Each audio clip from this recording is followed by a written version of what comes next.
This book should have never been written because this event should have never taken place. I recently read Challenger by Adam Higginbotham about the 1986 incident where this rocket ship exploded about 90 seconds into flight, and it was a doozy.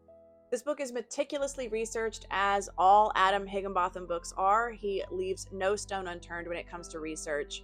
This book details the building of the rocket ship, the crew members and their lives before they got on this ship, the terrible fatal accident, and the aftermath from all of this. Some of the information was a bit too technical for my liking. I found that with his other book too, Midnight in Chernobyl, that I don't really need to know all the ins and outs of the engineering to really get the bigger picture. Some people might find that enjoyable, but to me, my eyes kind of glazed over a bit, and I was like, okay, let's move on to the next part. He did a really great job, as always, of humanizing the people who were involved in this event. He talked about their childhoods and how they came to be astronauts and their drive and ambition. And it really did make it that much harder, though, when the event actually happened, because you felt like you knew these people.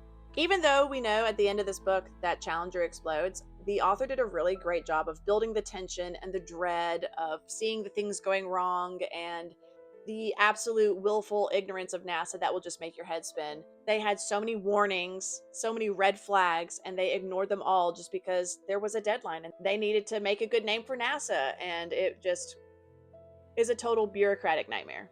I did find some of the earlier chapters a bit superfluous. While it did show that willful ignorance from the beginning of the NASA space program, I don't think it really was necessary to add all of that to this already very chunky book, but it was interesting to learn nevertheless. I just cannot imagine sitting in those bleachers watching the space shuttle take off with your family members inside and then watching it explode.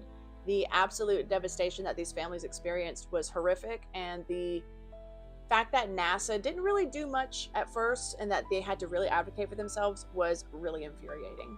But overall, I would say this book was really, really good. Once you get past like the technical aspects of it, it was a page turner and I couldn't stop reading this book.